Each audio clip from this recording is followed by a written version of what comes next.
Welcome back to Ireland AM. It's estimated that postnatal depression may affect up to 1 in 6 new mothers in Ireland. Next week marks Maternal Mental Health Awareness Week, which aims to combat stigma around maternal mental health issues and encourage mothers to seek help. And to find out more, I'm joined now by author and journalist Jen Hogan, who dealt with postnatal depression after the births of 6 of her 7 children, and Helena, a fertility coach, therapist and midwife. Good morning, ladies. Thank you for joining us today. Jen, we'll start with you and your story. It's quite remarkable that you suffered postnatal depression for 6, after 6 babies were born and not with 1. But tell us about the first time in the birth of your first child. Presumably you didn't know what to look out for because it's such a joyous occasion. That's it, The thoughts of something, you know, seriously wrong is at the back of our mind, and yet it creeps up, doesn't it? It does. It really crept up. I mean, I was a young mum. I had Chloe when I was 24, and I was hugely excited to be pregnant. She was a much wanted baby, and I was reading everything about pregnancy and birth in the lead up. I couldn't wait for baby to be born. She was born. I got a surprise. I thought I was having a boy. She was a girl. Everything. The birth went pretty smoothly. Everything was perfect. But within a very short time of her being born, I kind of felt sad, and I didn't quite know why. I kind of missed that I wasn't pregnant. I mean, literally hours after she was born, I was like, oh, I miss feeling her inside me. And she was out, and she had to go into an incubator for a little while because it was a very quick birth, and she was in shock. So she went into the incubator for a little while, and I suppose that was my first kind of little tinge of mum guilt. God, oh God. Like immediate detachment that's it, immediately detached. And look, I even gave birth too quickly, and now she's shocked. You know, the unreasonable things that us mums say when we feel a little bit guilty. She was there, and I thought, it's just an adjustment, I'm missing that she's there. But she had to go up then to the special care unit because she didn't regulate her, or wasn't able to regulate her sugars. And that first night, I remember wanting to go up to the special care unit all now, and I kept saying to the midwives, can I just go up? And they said, look, have a bit of rest, get some rest, you'll be fine. And one nice midwife even wanted to give me a sedative just to try to get me to calm down, because I was really, really anxious and stressed at being detached from her. Did those feelings disappear as the days and weeks went on, or did they just not really? grow stronger? And that's literally how my postnatal depression seemed to materialise. I found it very, very difficult to be apart from my baby. And when she came back down, I was delighted, but I started to feel lower and lower, and leaving the hospital, I was sobbing. And again, you're told about baby blues, and that's what I thought, OK, this has to be baby blues because I've nothing to be depressed about, so it can't be anything more than that. It's the hormonal drop, that's all that it is. But as the days and the weeks passed, my mood stayed very low, and I didn't want to be separated from the baby. And she didn't sleep very well, and she was quite an unsettled little one. And that was very hard because you couldn't get a break during the day, but I didn't want to be apart from her either. Exhausting. It was exhausting, and I think I really realised it was becoming a problem one day. She wouldn't stop crying, and I rang my mother-in-law, and my mother-in-law was great. She came over, she said, I'm on the way, and my mother-in-law said to me, why don't you go down and get your hair done? Go down, take a little bit of time, I'll mind Chloe, and you can have a bit of time for yourself. And I didn't want that, but I didn't want to say it to her because it sounded crazy. Somebody's offering you time. That's the one thing all of us mums say. We never get any time to ourselves, and because it sounds so crazy, I didn't say it to her. And I went down to where the hairdressers was in the shopping centre, and I hid in the toilets and cried until I felt enough time was acceptable for me to get back to Chloe. I just needed to be with my baby. So we'll continue with your story in just a minute, because how you sought help and how the realisation that you actually needed some help, I would imagine is very upsetting at that moment in time, and maybe perhaps a bit of a relief as well. But Helena, can I just ask you, what is postnatal depression? Really, it's beyond the baby blues, which, you know, begin about 3 days when the milk is coming in and may last up to 10 days. It's a readjustment period. A lot of hormone levels have dropped. There's the tiredness, the exhaustion. You know, recovering from birth, even the most normal birth in the world, is actually a physical trauma. And, you know, the rebooting, rebalancing, getting used to it. And getting used to, as you said so well, Jen, not being pregnant. There's a little bit of a loss there. So it is an exacerbation of that. And a lot of the signs and symptoms are very, very subtle. They increase, but it is the length of time that they stay with you and the lack of improvement. Would you agree with me there? Yeah. And then you can also develop anxiety concomitantly or separately. But paradoxically, and I think a lot of people forget this, you can actually present with a euphoria, which is where you're high as a kite and you remain high as a kite, totally wildly in love with the baby, beyond and above anything. So I would say for the nearest and dearest, it's things that are out of character or that continue.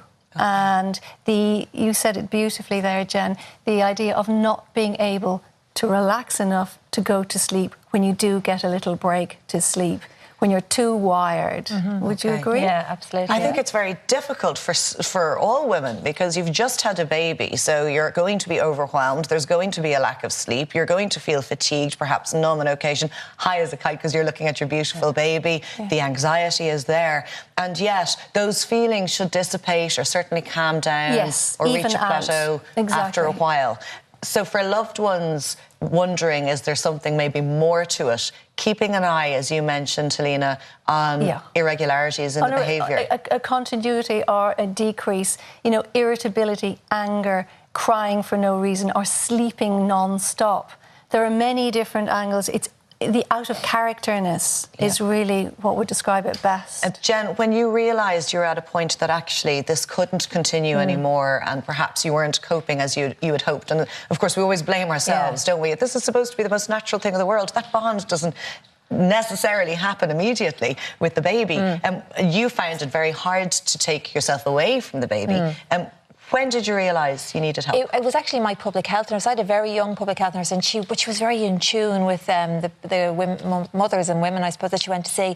And she really kind of kept to my case that she felt I should go attend my GP. But I had this huge shame about being depressed. I didn't actually want to acknowledge there was a chance I was depressed because, I had everything I ever wanted. My baby was healthy. She was perfect. I was perfect. I hadn't had a traumatic birth experience on this occasion, and it was always as it should be. So I felt this huge guilt. She didn't actually stop. She was so gentle. I said, I'm going to try primrose oil. I'd read something about primrose. I'm going to try that instead. She goes, Jen, I think you're a bit beyond that, and I really think we should go to the doctor and talk to them. So eventually, I think, listening to her, nearly to pacify her, I rang my doctor. And when I was put on medication, and the medication helped me to become numb enough, which was what I needed at that stage, because I had gone into such a low.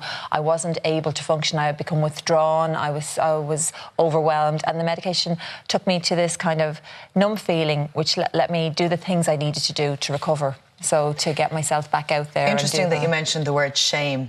Yeah. And I suppose there is still a stigma for women suffering from postnatal depression. Absolutely. Perhaps we don't want to admit that we need help when everyone else seems to be coping okay, and yet is everyone else coping okay? We don't know what goes on behind closed doors. Exactly. The public persona is huge now. The Instagram generation, the celebrities, and the feeling that, and particularly because, I'm a therapist who works with people who have had difficulty conceiving. So the infertility angle, IVF, and they said, my dream has come true. I am a mother. Why am I not happier? I should be on, absolutely everything should be right in my world.